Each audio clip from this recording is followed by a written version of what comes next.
Welcome to the Rewild Gear podcast. Modern life, society, and responsibilities have domesticated us. But now it's time to rediscover your adventurous side.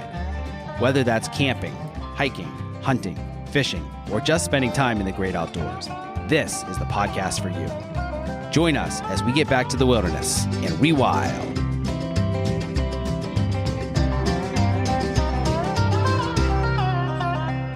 Welcome to the Adventure Made podcast, sponsored by Rewild Gear. I'm your host, Seth Spears, and I am here today with our other three company founders and brothers, Josh Spears, Adam Spears, and David Spears. We have not done a group podcast with all of us on, well, actually, ever, and with more than two of us together in a while, several months. So we thought it would be a good time to hop on and give some product updates, company updates, and talk about our upcoming backpacking trip and just kind of shoot the shit and see what goes. So guys, unmute yourself and welcome to the show. I think that worked. I'm unmuted. Here we go. There we go. Cool. Good to be here. Yeah. So it's been a while since we've all recorded. David, actually, Josh, you and I did what episode was that? Like 5? Episode 4? Something like that. It was towards the beginning, yeah. Yeah, and before that, David, you and I did at like end of season deer camp or end of season archery at the cabin. Adam, you, David, and I did during deer camp. Yeah. So let's get into some updates. We've been working really hard on getting these products rolled out. We've had some delays, manufacturing delays and things like that, due to supply chain and all kinds of fun stuff, and actually, perfecting designs and everything. But the Gasper 4 knife, which is our signature product, which we are super excited about. We've all been playing around with the prototypes for a couple of months now, and the knives themselves are in production and should be out here in August. So we're gearing up for pre-sales really soon. And by the time this goes live, we may have those ready to go. So I'm not sure yet, just all depending on a few things. So anybody want to say anything about the knife? Love it. So many things. Yeah. So whenever I get a knife, I like to test it out, typically doing the item that you're going to be doing with it the most. So if it's a bushcraft knife or outdoor knife, that type of thing, take it out there and utilize it, kind of abuse it a little bit, test it, see how it works. And then something that I've done with this one is taking it to the kitchen to just get daily use, where you're cutting all sorts of stuff. Now the prototype that we have, it's using 52-100 ball bearing steel, which is a high carbon steel. So it definitely stains, patinas, all that good stuff. We were just talking about this before the show, how just the character that it's created on the blade. But as far as usability, fantastic. It's so comfortable in the hand, cuts really, really well. And yeah, can't wait to get it. The actual knife with the S35 steel, which is stainless. So that'll be super superb getting that back. So yeah, I'm a big fan so far. Adam, let's hear your thoughts. Yeah, no, I have not put as much use into it, I don't think, as Josh has in regards. I don't have it in the kitchen yet, but I am about to transition it into there. But no, I definitely spent some time around campfires, whittling, messing around with it, and definitely by far the most comfortable. And there's no hot spots with it. You don't get tired after using it. It's very sharp, keeps an edge. And this is just, some cheap steel compared to what we're about to put on it. This is the prototype, and we've already made a few tweaks to improve just based on our experience and testing and feedback from others. Yeah, but the size of it, the blade length, and I'm one for a large knife typically. And this is definitely smaller than what I'm used to. But considering... Yeah, exactly. But considering, actually, I like it a lot. I've already fallen in love with it. You do like this goofy ass knives. David, how about you? Yeah, man, it's been going everywhere with me. So any outdoor excursion, I've had it with me basically. It's gone to the river or the lake, camping, hiking, backyard, anywhere. And I love it.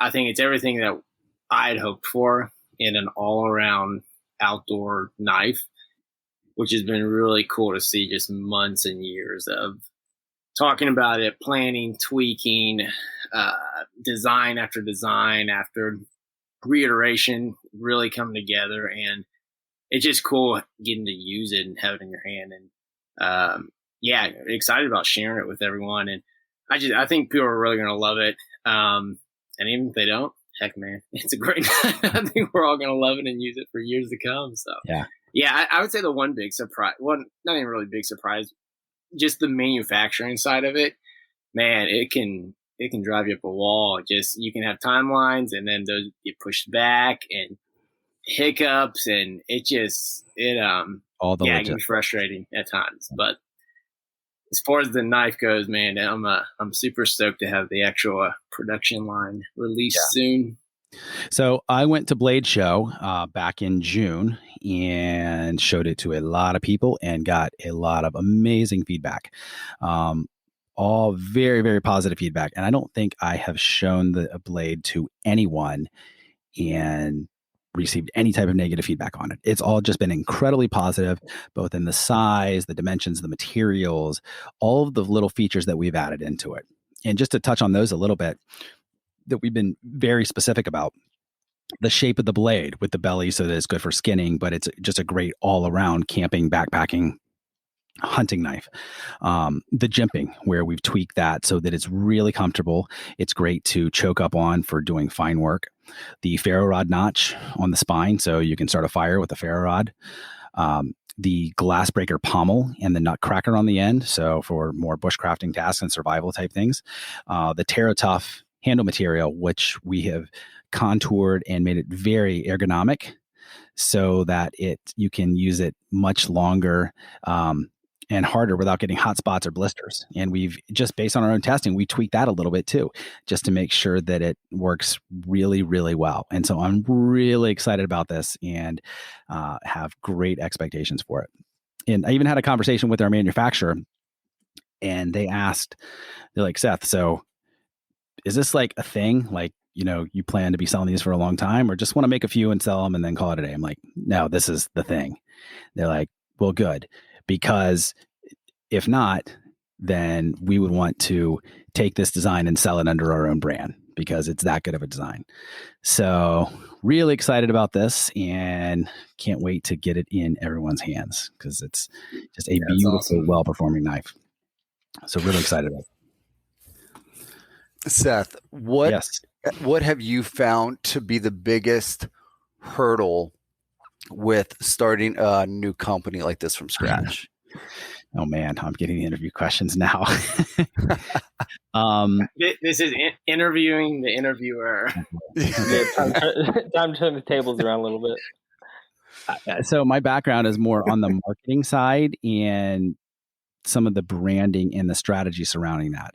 But I've been so intimately involved in the logistics, whether that's the supply chain and finding sourcing of materials and industrial designers, and working directly with some of those different aspects that I have had no experience in the past.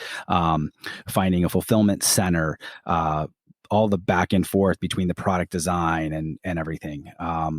That's all been, I don't want to say hard, but stretching, just because it's a new skill set that I've never had to do before. So that's been really interesting to learn.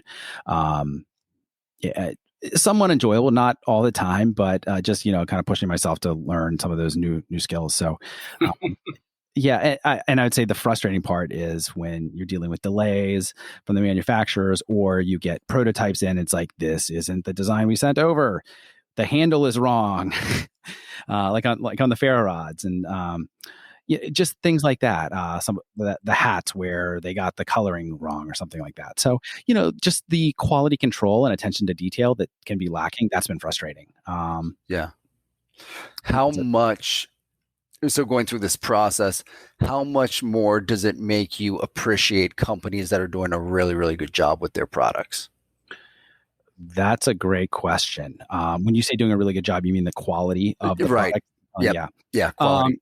Yeah, a lot more so, especially when you're doing it at scale, because it's that much harder. When you're working with smaller boutique manufacturers, well, I don't even want to say boutique manufacturers, but for lack of a better term, I'll say that. Um, just smaller ones, because there's a little bit more hand holding and you have a more direct relationship, as opposed to a much bigger manufacturing facility where you're just a number and the quality can go down further. So when you're trying to do that at scale, say take like a big knife manufacturer, let's say Benchmade or Kershaw or whoever, Sure. and they're just manufacturing so many that the quality control I would expect to be a lot harder. Although, I mean, it could be easier because they have so many systems in place and so many templates for everything that it might make it a little bit easier there as well. Because I mean, you can hit economies of scale, and sometimes that can be better or worse, just depending. Yeah. Yeah. No, that makes sense. Yeah. It's always fascinating because even just from my standpoint, looking at all the little details, I don't think you ever really stop to walk yourself through the process from an idea to a live product, live company, and all these things that go into it. But even just seeing, like you mentioned, the attention to detail, quality control, some of those things that, like, for me, that's been kind of surprising. Just seeing, you give up specific directions to the manufacturer, and then it comes back, and you go back and forth, go through that process, and that can take a while. So I agree. Totally. Even when, so like Adam's been working on creating this fire starting kit, like what we're tentatively calling fire biscuits. I don't know that that's going to be the end name, or that design is even what we're going to use, but like just seeing that process and kind of like the testing, like in-house, and just, Adam, maybe you can speak to that a little bit more as far as how that process has been. Yeah, well, I would say it's kind of trial and error, especially if something, I mean, we play with fire and matches and lighting different things off, but when you start trying to figure out like the science behind some of it and see what's going to work well and not be too flammable and be just enough flammable and still burn for it, you just have to try with all that. And you can buy other people's stuff and see what they have, but you don't necessarily know what they're using. So again, it's see how theirs respond and then try and mix and match and see what will work. And because we're also trying to make our own that is unique and works better, and separates us from other companies and the things that they're doing, because we're trying to go as high end and minimalistic and just the essentials too. Yeah, exactly. We're trying to put the best out there. It's going to take more time to figure out the logistics out and get the right ingredients for sure. David, anything to add there? So, something I've found myself doing just as a result of this whole project is looking at the little things, whether it be packaging of something I get in, whether it be a marketing piece that someone puts out, just stuff that you don't think about before, you just kind of take for granted. And you're like, wow, they really did a great job with that. And just how they connect with the end user, just really being aware of that now, which has been really cool to see kind of the progression of that. Any particular thing there that you found yourself becoming more aware of, whether that's positioning or branding or messaging or just quality control, or what specifically there? I would say the marketing piece and the social media piece, just because I'm doing a lot of that, or some of that with the project. And so just, people in the outdoor space kind of seeing how they position themselves, how they're getting their messaging out, and what the messaging is that they're putting out, and really kind of their brand identity. Because I think there's a couple pieces of a company. You have the actual products, but then the actual brand, and what's the story you want to tell. So what is the story brand of the company? And, some companies you're just like, wow, that really resonates with me. And I've just noticed myself observing that, and just kind of tipping my hat to them and say, wow, you did a really great job with that. So that's kind of been fun to see that. And for those that don't know, David is handling pretty much all of our social media right now, as far as the organic social goes, for Instagram and Facebook and Twitter and all that. Dave, going through that process, are there any companies that you feel like are doing just a really good job with their messaging? Yeah, that's a good question. There's a few. There's a couple ways to look at it. You have some that are just always, so kind of the Gary V approach where content just all the time. And then you have some that are, which can be overwhelming. It can be, and it's interesting people's approach and how they decide on, I guess, what model to use. And then you have the other, whether you want to say brands or influencers, where they're more curating a specific piece of content. So maybe they don't put stuff out as often, but maybe it's just a really well thought out, great piece of content or post or what have you. The first one, maybe it's because I was looking at some of their stuff today, is First Light, just their conservation piece and the story that they tell with that, or even Argali, Brad Brooks and his conservation piece with that. And just how they're utilizing film to tell their story and bring brand awareness. So it's, there's so many outdoor companies, and, some of them are niched down to the hunting or the backpacking or camping world. And I don't know, I just find it a lot of fun to just look at them and say, how are they approaching their end consumer and how are they getting their messaging out? It's been pretty cool. Speaking of the conservation side, Josh, you've been digging into that a lot, as we are really trying to focus heavily on the conservation side for the company. So we're 2% conservation certified, and Josh, you've been researching a whole lot of others.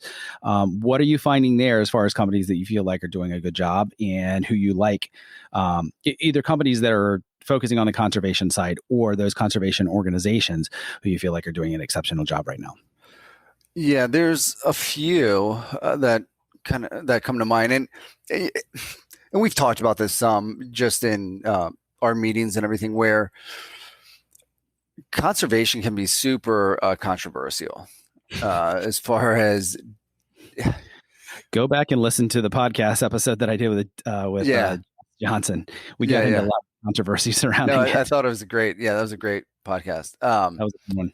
I love that episode. But so it's really interesting because even just in conversation with people, you talk about, we're looking at different conservation groups and different organizations and coming up in conversation, right? Talking about, okay, so like bringing back wolves, and then that opens up a whole can of worms, right? Some people love the idea. Others, I had a cousin or uncle once removed that lived in wherever, he was a rancher and hates the idea. So you get like all these different viewpoints of it. Others are saying, no, like it's their land first. We want to bring them back to where they were native and used to roam. Same thing with bison and so it's really interesting, some of these ideas behind that. Now, that being said, there's a couple areas that seem to be a lot less controversial, like clean water, right? I mean, who doesn't want clean water? Exactly. And even just taking care of the land. Now, keeping the land clean, picking up garbage, that type of thing. So there's a few areas that seem to be a lot less controversial. And, as far as which other one we're going to align with, we're still kind of going back and forth, trying to see what's going to make the most sense. The other thing that we've been looking at also is to see how much of the financial side is actually going to contribution versus just going to employees and some of those areas, because there can be a pretty big discrepancy among some of the organizations. It's a nonprofit, and the majority of the money is going to the employees and not actually the cause they're trying to support. Yeah. So, so we're looking at a few different options. We got a few more phone calls set up and appointments with some to figure out what's going to align with our mission. So that's kind of where we're at in regards to that. Yeah. Great points all around. Okay, let's talk about some of the other products. So we talked about the knife, the Gasper 4. Let's talk about the Tinder Ridge Ferro Rod. Adam, you have been pretty instrumental in this because as the resident fireman and pyrotechnician, why don't you talk a little bit about that and what you like about it and all that stuff. Yes. So I've spent some time playing with it for sure. Mine's getting pretty worn down, actually. I don't know if you saw those videos. He doesn't just put out fires, but he also starts them. Probably do more of the latter, actually. But Can I just interrupt here? As we were talking, Adam's actually at the fire station. He was literally throwing sparks while we're on camera in the middle of his room there. And I was doing my best not to crack up laughing because of it. Yeah. So, I mean, I don't know. I've loved fire since I was young as I can think back to Cub Scouts, before Cub Scouts. But it's amazing that you the house down. Yeah, honestly. But actually, no, I'm the one that probably came closest to doing that. Although we did burn some trees down in our woods. Yes. I mean, we definitely made some big fires, just no structures.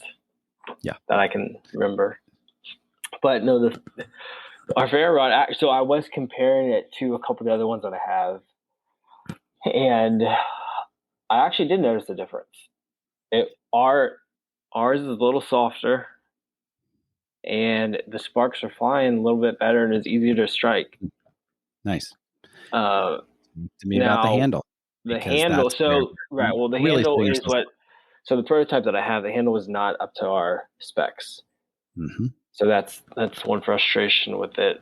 I mean, it works what I have, but it doesn't have the two flat sides to it. It's not extended like we're going to have. Once we have those in place, this thing's going to be top line. I mean, I'm not going to go to another ferro rod after that.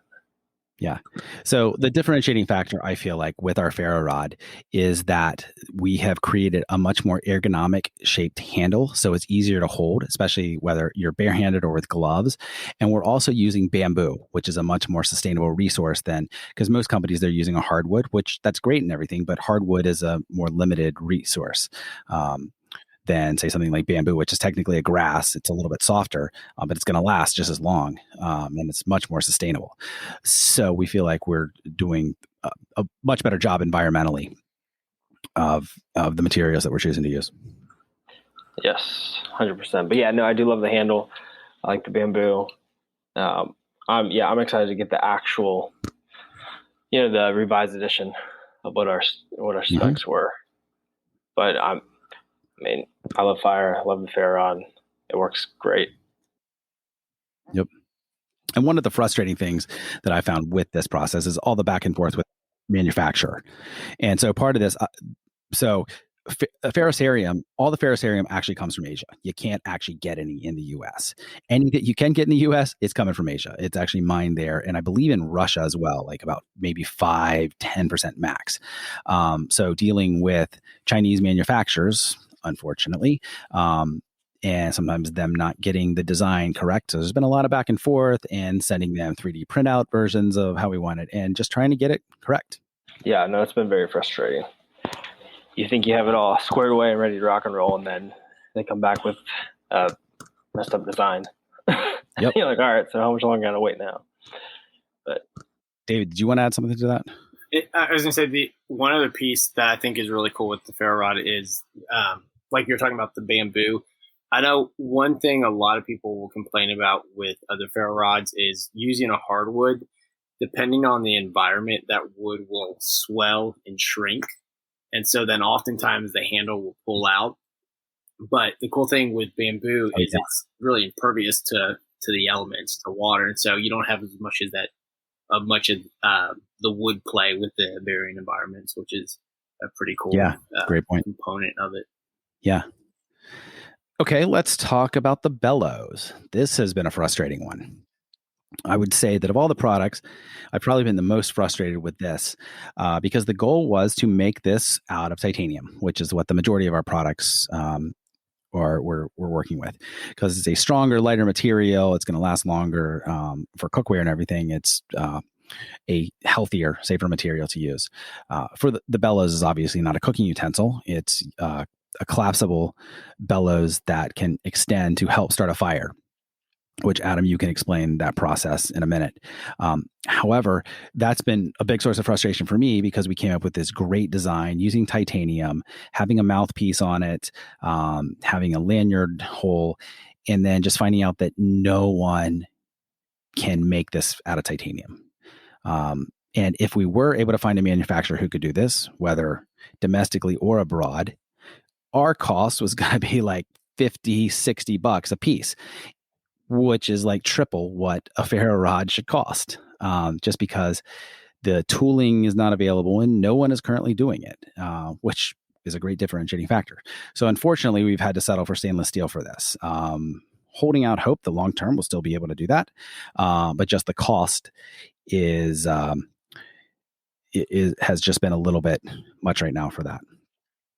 Adam, you want to talk about the bellows and using it and some of the testing we've done there? Sure. Yeah. So I know a lot of people hear bellows and they're just like, I don't know what that is. And I mean, I was there at one point, but it's actually a very old tool. If you look back, it's almost like an accordion looking bellows that they use for fireplaces. The original kind, yeah. I think they're made out of, like the original, almost look like, it's like a piece of leather basically to blow air, oxygen into your fireplace to get it roaring and hot and keep it burning. So this is just like a downsized version of that. It's like a telescoping straw that compacts very tiny into, a couple inches. You fit your pocket and extend out to a foot and a half, 2 feet, just kind of, there's different sizes, but you need fuel, heat, and oxygen to get a fire going. So you add extra oxygen in there, it's just going to speed up the process and get that going quicker and faster for you. And once you start using a bellows, you'll never go back to life without it, just because it makes it so much easier to start a fire. And no more burning off your eyebrows and eyelashes and arm hair. It saves pain and saves time for sure. David, you were trying to add something to that? I was gonna say once you use a bellows, I can remember the first time I used it. It was amazing, the difference. Life-changing fire making tool. Yeah, no, for sure. But I was just gonna say how we're adding the little mouthpiece to it, and then the end cap as well. So it kind of narrows it makes it fine tunes the air coming out of it a little bit more, so it'll be a little more precise, a little more powerful. Yeah, exactly. Josh, what do you want to add to that? No, I was just going to ask a question, actually. Does anybody have any good fire stories, whether it be like the fire that shouldn't have been or anything relating to that? What do you guys have? There's got to be something. I mean, I can remember making some really big bonfires like in college and having like a kegger around the fire, like right out in the field. Yeah. And, getting beer muscles and deciding to jump over it and nearly get this on fire. I mean, that would be one. Okay. Adam, Dave, you guys got to have something. Well, burning the tree down in our woods was a pretty good one. Let's hear the story. Which was actually... I don't know that I was there when that happened. I want to say it was due to fireworks that we were lighting off. Yeah. Maybe. It was. It definitely was. So we were shooting off. Caveat to that, where we live, right next to the volunteer fire department. Yeah, literally across the street. 20 yards from our property is the volunteer fire station. But yeah, we were just shooting off every sort of firework we had in our woods, in the field. And then we had the idea, there was an older tree that was halfway hollowed out. And we're like, why don't we just shoot a bottle rocket up in there and see what it does? Like, that makes sense, right? I mean, maybe it'll, I don't know what we were thinking, honestly. No, I think later on we said, hey, let's see what happens if we put a bunch here and see if we can actually blow it like open. Yeah. That sounds more accurate. Yeah, that's exactly what it was. What were you guys when this anyway, happened? Too old enough to know better. Leave that out. Yeah, it doesn't matter. But we did it and we lit it and we're like, that's kind of lame because we didn't see anything happen, other than big boom. So we walk away, didn't think anything of it, went inside or went back to doing something else. And then I think we hear sirens and see the fire truck and like, what is going on down there? And then the neighbor came over. Yeah. And said, hey, Hey, I don't know if you guys know this. Your woods are on There's got a fire in the woods. Yeah. Like, what? So sure enough, we burnt that tree down. Damn. And the volunteer fire department guys came over. Yeah. Yeah, they did. Yeah, he loved it. He would. You should ask him if he sees anything That's wrong when with Adam this decided story. he was going to be a fireman. Yeah. I think the other ones I think of are just, I mean, we used to burn stuff all the time, and we'd either make them too big or it's too hot out. And the amount of fields we've set on fire, and like some of the property that we're working on, some of those we had to put out. We'd be running around with rakes and towels and banging the fire off the ground, putting them out. Multiple times I can recall that happening. Or that huge bonfire that we were burning all that brush that started to light the electrical post on fire. Remember that one? Yeah. Yeah. It's a long time ago. Yeah. That one got way out of hand. It's supposed to be like a small contained fire. Yeah. And then someone threw gas was windy. on it, I think, Seth, maybe. Yeah. Yep. Somebody threw gas, plus there's a breeze. It was yeah. Oh, I've got a fire story. I'm guessing I was like 15, and I was cutting the lawn over at grandma's and ran over, it was like an ant hill or like all of these bugs and fire ants and stuff. I'm like, I gotta burn those out. So I poured gasoline all over it and lit a match. And it proceeded to almost burn the entire yard. And then it got so big, and I left the gas can real close. And so I had to run over and kick it out of the way, and it made a huge dent and broke it. And yeah, that wasn't a great day, but oh my gosh, it almost turned into But you got those ants. Oh yeah. We killed those ants, all right. My granny was thrilled about that. Element. Don't think I told her. nice. Oh man. Cool. We got enough about fire there, I think. Let's talk about the utensil. I'm really excited about this one because it's so different than any utensil on the market when it comes to like a camping spork or just a general utensil to use. And so kind of what's differentiating it from all the others out there. So on one end, you've got the fork. The other end, you have a spoon. And then it folds. So it's got a little screw that keeps it attached. And then it will fold in half, so it'll fit down in your cookware. And when it's folded, there's also a bottle opener that is there, so it serves multiple purposes. So I'm really stoked about this. It's taken a couple of iterations to get it right, because we're using titanium for this. And titanium is really lightweight and is very strong, but it can sometimes feel a little flimsy. So we've had to thicken it up a little bit more just to make it sturdier and stronger, so it's going to last and not bend or break. But I'm really excited about that one. You guys have anything to add to it? I would say I'm actually very excited about the utensil as well. I don't know about you guys, but I've looked for so many different utensils. I've tried the sporks and the spoons and the fork, but it's never one size fits all. You can never get the right components together, or it's too big or too small. So this, I feel like, kind of meets all those criteria and puts it all into one piece. One-stop shop. I had someone recommend yesterday that it should be like a car essential. So, if you're out and about and you need a utensil and don't have like a disposable or whatever, because it is so small and it'll just fold up, could put in a purse or in your console or, in your pocket, really. I was literally just about to say that because I hate plastic anything. Yeah. From water bottles to forks, spoons, straws, like all that stuff. Hate that. Anyway, but there are so many times where you're in the car, whether it's driving, a couple hours or just whatever the case is, but you just need that utensil. And there have been so many times where I've thought, man, like we have these plastic utensils that have been in the car for who knows how long, right? Yeah. And so you use it But I've thought so many times, man, it would be so nice to have that utensil, keep it in the car, because especially if you have kids and what have you, huge need for that. And that could be an interesting thing to talk about as far as car essentials also. Yeah.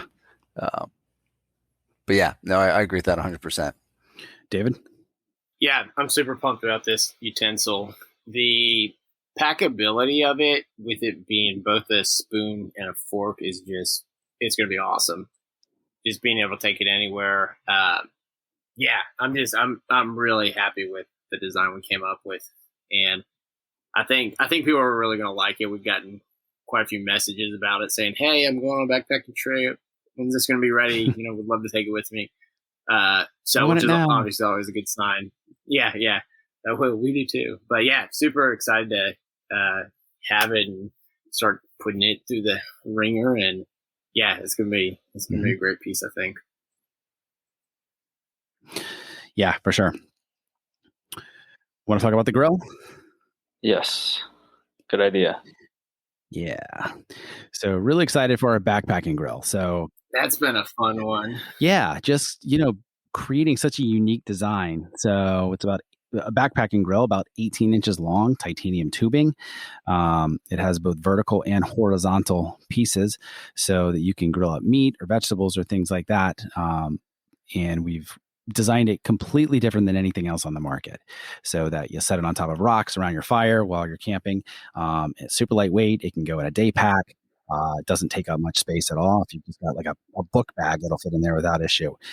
Take it with you, and then you can grill up whatever you got. So I'm really excited about this. Josh, you want to add anything to it? Yeah. I think the size of the grill is going to be huge, just because of the packability. Not literally huge, but yeah, exactly. Great benefit. And the fact that it's super lightweight. So again, we trying to build in the durability with the lightweight benefit of titanium, and just making it so that it's really easy to, like you mentioned, throw in a pack and almost forget it's there. So yeah, that'll be a great addition to the lineup of products that we're excited to release here pretty soon. Yeah. I think the best thing about all the products we're creating is that we've been looking for specific products for years, and because we've not been able to find them, we're about to create all those to fill that need, that void that's been there. Mm-hmm. I really feel like we're filling that for a lot of people. We're not just scratching our itch, but I really think there's a lot of people that have been looking for these things, and we're about to provide that for them. Mm-hmm. Totally. David, anything to add to that? Yeah, I completely agree.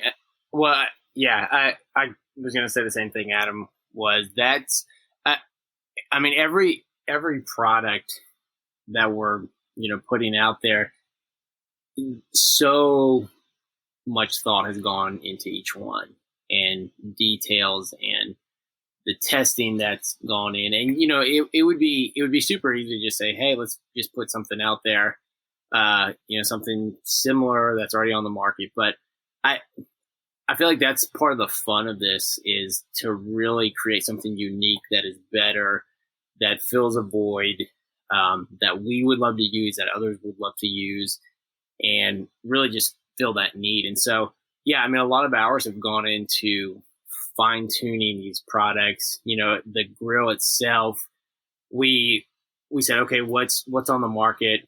What's out there already? What do we like about it? What are some shortcomings? And, just one of the things is being able to cook some vegetables on it so it doesn't fall through the slats, and making some vertical bars on it. So just, little stuff like that, really thinking through the process and one that the end user. Also easy to clean. Yes. Yeah, exactly. So really the whole, from start to finish of looking at and saying, how can we improve upon this? What do we like? What do we not? So yeah, it's been really cool. Yeah. And I feel like that's been kind of the defining factor with all of these products. We've taken such a direct interest and love for them, and have been very careful to design them based on our own needs and specs, and things that are not available on the market or what is available, tweaking that so that it becomes a much better product. And For sure. so I'm really excited about all of these. Yeah. And we haven't even really gotten into the stove we're working on, which we're still tweaking the design there. So I don't think it's time to talk about it yet. We still got a ways to go for that. Yeah. It's getting there. Well, that's all the primary products right now. We've also got some hats coming out. What color you guys all like? We've got a few different colors. Gray. I forget the technical name. With the gray one. Yeah, that's my go-to right now. It's like an earthy tone color. David? Yeah, the gray's nice. We know. I like the orange. Yeah, you're orange. Yeah, the UK blue. Yeah, I think that's gonna be a nice touch. A little Kentucky nod there. Yeah, for sure. Since they sent us the wrong orange at first, which is Tennessee orange, and not bitter about that at all. we're gonna charge UT fans extra. So any UT fans listening, be prepared. $50 a hat. Just because you're going to subsidize the UK blue ones. Nice. Oh man. Yeah. So what else do we have on the list for this evening? Well, Josh mentioned car layout and what you have packed in there, and I know some of that stuff. Get into that. As far as just like an everyday carry when it comes to your car. Yeah. What it kind of looks like for everybody, especially because everybody's in different regions, so it kind of varies probably. In Arizona, extra water. Now, what's crazy though, because it gets so hot, so you leave stuff in your car, everything melts. Or you go to drink and it's like fire. It gets so hot, so you have to have like a insulated bottle, and it just gets so hot out here. So water for sure. Yeah, you just have to remember to change it more often than you'd expect. And a lot of this. Yeah. How long, Josh? How long do you if you had a double walled container with water in it? Let's say it's a little cooler than. Let's say it is iced. How long would that last in your car, you think, with ice in it, or at least stay cool?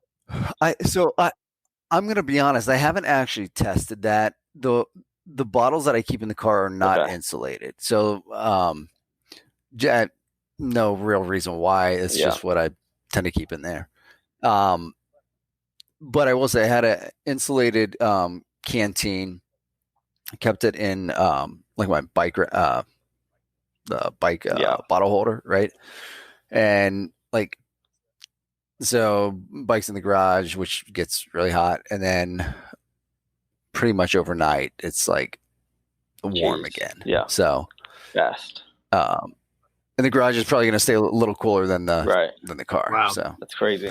I mean, when you're pushing close to 120, it's just hot. Yeah. And things melt, like things that you wouldn't expect melt. Yeah. Like that's insane. It's hot no matter how you push it. Yeah. Tell that to my sweating. But it's a dry heat existence. Just a hot heat. So, but as far as things that keep it in the car, and I think we're all probably pretty similar to this. Like always a knife, flashlight, some type of first aid kit, water, food for the kids, something at least. Pretty standard, nothing crazy out of the ordinary. The food melts too. No, it does. It does. So again, that's something you literally have to replace a lot more often because of the heat. Man, you could just cook some eggs on a rock. You can. Yeah. The granola bar you keep in the car is no longer a bar. So we know somebody that put cookies in their car to cook, and then they brought him in to work later on that day because of how hot it got. Yeah. It's crazy. It's crazy. But there's a whole nother. Oh my goodness. Whole nother animal out here. So hope you like the heat if you're coming to the desert. Here's a question for Josh. Since living in the desert, what's the biggest lesson you've learned in terms of the wilderness or surviving? Or, I mean, surviving is a little bit of an intense word, but just being prepared or gear wise. If the desert wants you to die, you will. I mean, it sounds kind of harsh, but so noted. Mother Nature is a cool bitch. Yeah, exactly. But even looking at like different survival philosophies and everything, like, you know, out in the wilderness, this, that, whatever, like you got to find water, right? And shelter. But there are some places where you're not going to find water, and you're going to be far enough away that by the time you were to get to water, it'd be too late. And like, that's the reality of different places in the desert, you know? And so it's really weird because like based off of, you know, where we grew up, and there was water all over, right? It wasn't hard to find a stream, a creek or clean water. Yeah, exactly. That's a whole other issue. But nonetheless, there's water. Here, that, you know, that's just not the case. The Sonoran Desert does get the most rainfall out of any desert. I forget how many inches it is now, but it's harsh environment. So I guess, Dave, in response to your question, I think when you're going out in the wilderness, just be very prepared and aware of what you're going into. Makes sense. Bringing more water and making sure you know, like, where you're going and what the plan is. More water. So, Josh's one motto. Yeah. Always more water. Yeah. Yep. Yeah. Adam, what are you keeping in your car? Kind of a lot, probably more than I should. Part of that's okay. So I do have one bag that I keep in that's extra work clothes, because if we have to stay overtime, things like that. But then on top of that, I have a knife. I have jumper cables. I have like some of your typical car stuff. Mm-hmm. And then I have baseball bat, softball, because apparently if you have a baseball bat, you have to have a ball in there. Otherwise, it's not legal. You know, that whole thing. Flashlights, fire starting things. And then on top of that, so I usually carry a bag with me, which also has some, I don't know, I guess you call it get home bag. Part of it just because, I mean, the odds of where I live, I mean, the odds of really needing any of that are very slim to none, but kind of like carrying it. My gun's usually in there, in that bag. Let me think what water. I usually have extra water bottles laying around in my car. Blankets. And you don't really need that in Texas typically, but, and some of that, and that, depending on the seasons, I kind of take things in and out. Road flares. I think those are the main items anyway. Cool. David? Yeah, pretty similar to those. I'm trying to think. I like to set it and forget it. So periodically I'll kind of go through everything just because I'll forget what all I have in it and make sure I don't want to change anything out. But yeah, a knife, a small hatchet, first aid kit, poncho that kind of doubles as a tarp, blanket, change of clothes like a sweater and some warm clothes and gloves and a hat, jumper cables, flashlight. I don't know if I said that yet. I think I have a flare in there still. Some food, water, And I haven't checked it in a while, so I'm sure I'm forgetting stuff. Sometimes I'll change it out according to seasons, but then life will just get busy, and then I won't do a smaller bag. I'll just keep the bigger bag that has like some extra winter stuff in there, which is currently where I'm at with it. So it may have some extras in there that probably aren't needed in the summer days. So yeah, nothing too special. Gotcha. What do you keep, Seth? Yeah, so a knife, flashlight, a fire starter, small first aid kit, usually like some hand sanitizer and napkins, some rope. I'm trying to think what else I have in there. Usually like a water bottle or a cup or something. And usually I have a backpack with me also, which I've got extra stuff in there. Like I usually have like a small water filter, some paracord, backup flashlight and fire starter and knives and, all the normal stuff. So nothing too big or exuberant there. Cool. Yeah. Rope. I forgot about rope. I have that as well. Gotta have the rope. I love that. I love good rope. Yep. Well, we are about coming up on time here, I think. We could talk just briefly about the new knife concept idea we're discussing. And this wouldn't come out till next year. If it happens, we'll see. But the River Runner / dive knife. Josh, I know this is kind of your idea. You want to talk about that a little bit? Sure.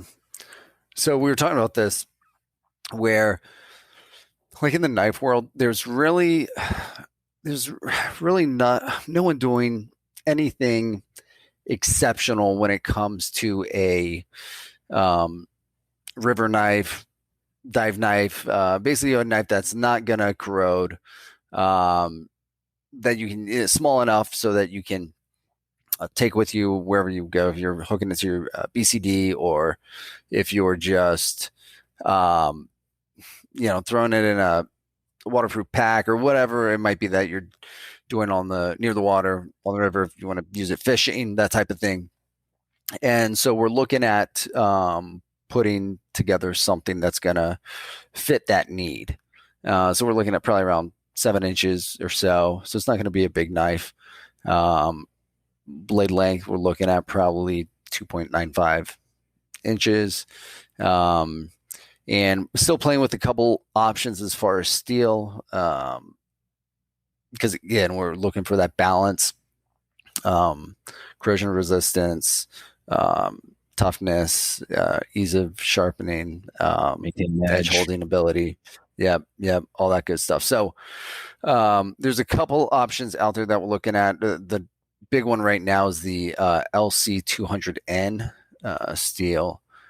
Just because it seems to have the best combination of those for the Spyderco. Is that the native? Yeah, I've carried the native salt with me pretty regularly. Yeah. And so, so that's what we're looking at right now. Spyderco does some great knives, and they're the ones that do the most with the LC200 and steel. And we were talking about this last night, I guess, last night, where I have a Spyderco. I forget which one it is now. One of their salt series, and it's in H1 steel. Which again, like I've had this knife for years. I've kept it. I've left it in swim shorts after going to the ocean without rinsing it off. Chlorine, water, swimming pool, like across the board, not a speck of rust. So it's the corrosion resistance is exceptional. The only thing is it doesn't tend to hold an edge that well. So it seems like LC200N is better in regards to that. Yep. And still kind of testing some stuff out, doing a little bit more research, but that's the idea, is to kind of fill that void. Fixed blade around a 7-inch, 7-inch overall length, just under 3-inch blade. But again, like going back to the Gasper, one of the most common responses I think that we've gotten is, wow, the attention to detail is just super impressive. Mm-hmm. Even people that are not necessarily like knife guys, they'll say, like, I can tell that this was a really well thought out knife. And so that being said, we would want the same process to go through with this, river running dive knife.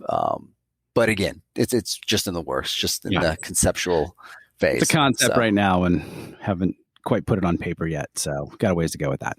So no rush. Yeah. In due time. It's in the funnel, if you will. Absolutely. Yeah, exactly.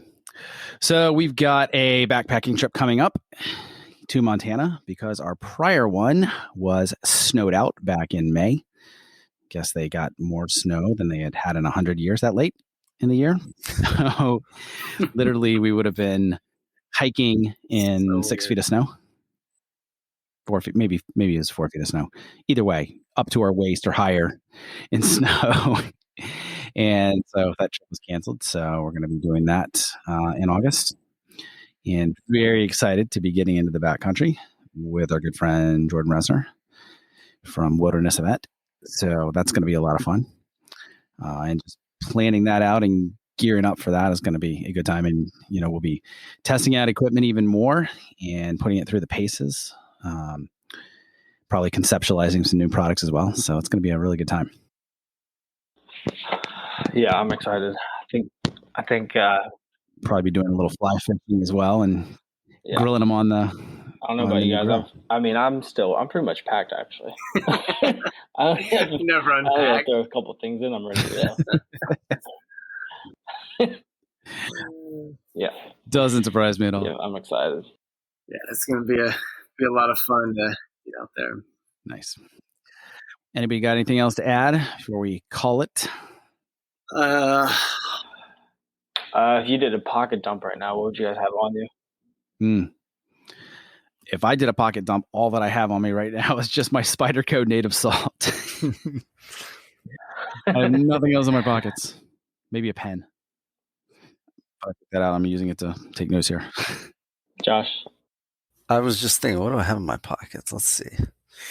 Little Fisher space pen, little bullet pen. Oh yeah. It's great. Nice. Really like it. And what else? My wallet, which is just the saddleback this guy. Oh, nice. Business card wallet. What's that? The business card wallet. The business card wallet. Yeah, exactly. I like because it's so thin and small. Let's see. Benchmade bug out. So carry this with me since they released it. I want to love it. 2017. It just feels, I don't know. It feels flimsy to me. Yeah. You should try or get your hands on one with the carbon fiber handle. Okay. See what you think of that. Okay. Yeah. That one's cool too. And then, I had this little flashlight that I typically would carry in my pocket. And for the life of me, I don't know what happened to it. I think maybe the kids used it or something and flushed it down the toilet. I don't know if I'll see it again. But Probably not. There was a little, Commandeered it. Yeah. What about you? Man, this is going to be a big letdown. I literally don't have a thing. I have scrub pants on, and they have one back pocket, and there's nothing in it. Wait, do scrubs? Zero. They don't have pockets, just the back pocket. It depends. It depends. Okay. Some of them do, some of them don't. The ones I Okay. have, these are just like some old surgery scrubs that I got from somewhere. Okay. So yeah, they simply have a back pocket. The ones I wear like on a daily basis, they have more than just that. But Nice. currently I have nothing in them. Nice. At Well, work, what would you be carrying on the daily? I I have a pen on me, and if I'm at work, I'll have if you're at work. I'll have my phone. I'll have a pen. I'll usually have like some paper or a notebook or something just for to-do list and take notes and stuff. And And that's honestly usually it. Write down new product ideas. Or or new product ideas when inspiration strikes. So These little notebooks are awesome. yeah. I have that. Yeah. Oh, what kind is that? It's a little notebook. I forget Wait, Josh, what is that? what brand it is actually. Yeah, those are great. Yeah. Yeah, I don't know the brand, but yeah, it's Dave, you have the nice. same one? I'm Small don't enough know so the it's name not in of the it. way. Yeah. I'll put it in the show notes. That's cool. I can't remember the name of it. But yeah, I There you mean, go. when I'm at work, it is Yeah, I do that. I knew that. nothing exciting as far as what I have in my pockets. The pen's the most exciting thing. And currently, the pen I usually have the little thing broke off, so I need to get a different one. What kind of pen do you typically carry? For a long time, I would carry what's the name? I can see the pen. I'm drawing a blank on the name. It's kind of a thinner pen, but I love the way it writes. It's not ballpoint. I can't remember the name of it, but the one I currently have is I think it's just a ballpoint, a clicker pen. Okay. It's nothing. Have you guys tried any of the Nothing to write tactile home turn? about. I mean, it pens? writes fine. Yeah. What's that? What was it, Seth? Tactile tactical turn. They're handmade in Texas. They're these great metal pens. I met them at Blade Show a couple years ago, and then saw them again this year. I bought one or two of their pens. They're really nice. Do you have one with you? No, I don't. Okay. I usually carry. Put it in the show notes. I carry it when I travel a lot because it's metal and it's. Could be a weapon too. I wouldn't. Does it look like a tactical pen? The pen doesn't. The only thing that looks slightly tactical is it has like a bolt type of where you make the pen or the ink go in and out. Okay. Almost like a gun bolt. So that part looks like it. But other than that, no. But it's they make them in a bunch of different metals. I think mine is brass. So writes Nice. well. Uses standard like bit cartridges, I think. But it's real nice. Sweet. Cool. Not inexpensive, but really good. Yeah. Nice. Adam, how about you? What's in your pockets? So, headphones. Right now, anyway. Saddleback wallet as well. Just one of their little. I don't know if they make this one still, actually. But had that for a long time. My phone, a pen. It's just an old ballpoint pen. It's broken, actually. But and right now, I'm carrying a CRKT, the M21. Actually, Seth, I bought this from you. You bought it from me? Gave it to you? I acquired it from you. I was going to say, I don't Yes, I remember bought, but I selling you a acquired it. knife. Maybe you stole it. Maybe I gave it to you. I commandeered it. Oh my gosh. Speaking of wallets, the wallet that I've been carrying for a while, have you guys seen the Travax wallets? Yeah. Yeah, those are nice. cool. Yeah, I've got their leather one. I think it's called the Element wallet. Yeah, I've seen that. Do you have it on you right now? No, like I said, all I got is the knife. Right. Right. Okay. Yeah, I think it's their Element wallet where it has a metal frame with leather wrapped around and then it's kind of encased in paracord. And so it fits your cards, some cash, and then the metal part, the frame of it is also a bottle opener as well. It's really cool. How thick is it? Yeah, that's sweet. I mean, it depends on how many cards Sure. Yeah. and cash you put in it. So, but I mean, it's very thin, kind of a front pocket wallet. Yeah. Cool. Yep. Nice. All right, boys. Well, it's getting late. This has been fun. We've got some great new episodes coming up here soon. Some new guests. I think we're going to try to do more of these kind of catch-up interviews or just conversations here, and we will try to be more specific with the stuff we're going to cover. But we haven't done one of these in a while. We're talking about the products. So, any closing thoughts? Get outside. Go have some fun. Boom. Yeah, stay wild, get out and adventure, get back to nature. David? Get your gear right and keep it tight. We'll see each other very soon in Montana. Sounds good. Thanks for listening, guys. Thanks for listening to the Rewild Gear podcast. You can check out the show notes for today's episode at rewildgearpodcast.com.